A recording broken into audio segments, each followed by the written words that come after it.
They say writers pour their souls into their work. I suppose I'm no exception, though I tend to borrow souls first.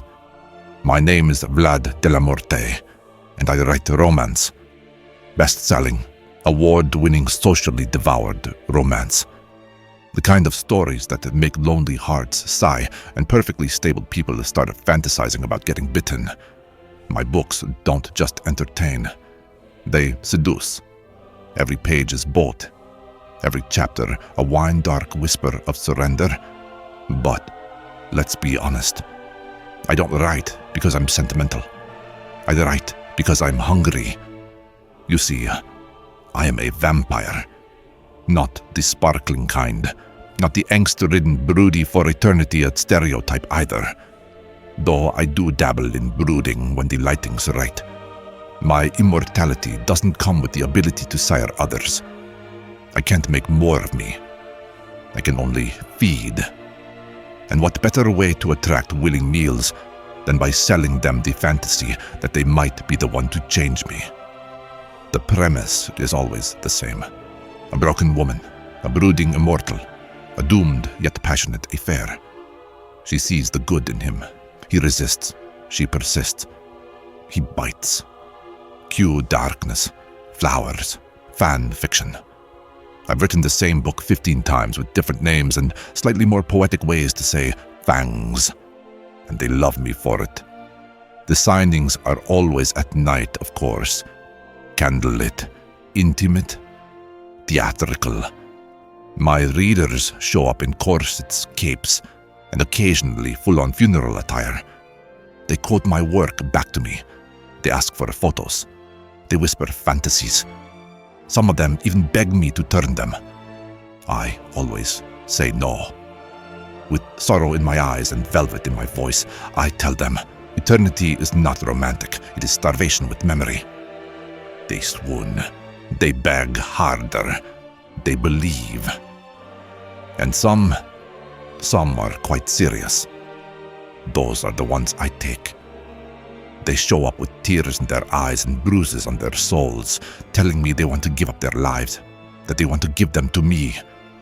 Who am I to refuse such devotion? I make it quick. I make it beautiful.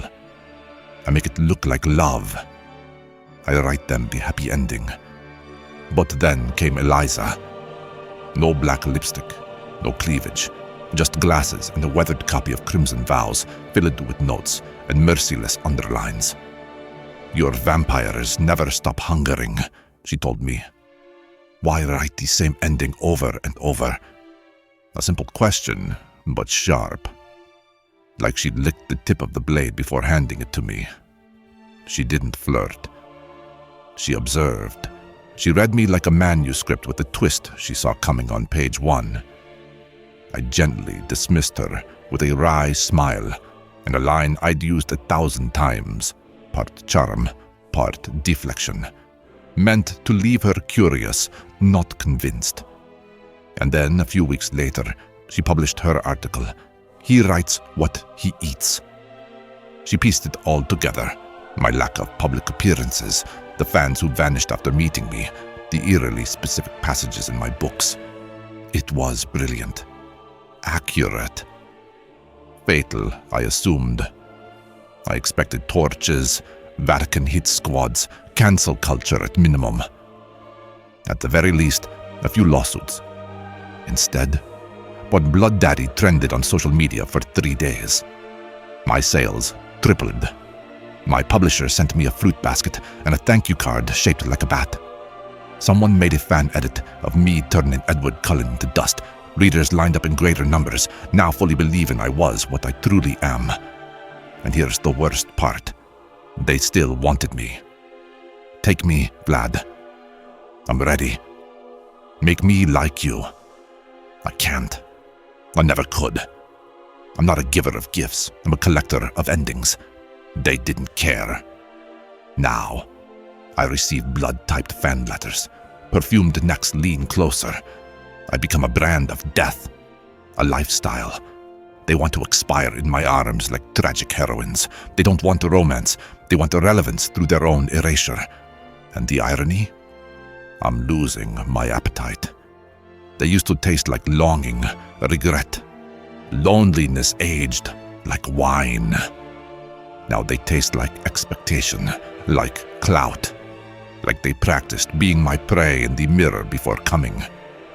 I sit at my desk, surrounded by letters stacked like tombstones. Some come with playlists, others with contracts waiving liability.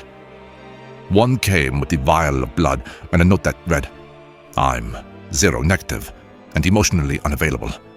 I thought you'd appreciate the flavor." "They used to die for me," I whisper. "Now they live for me, and it's just not the same."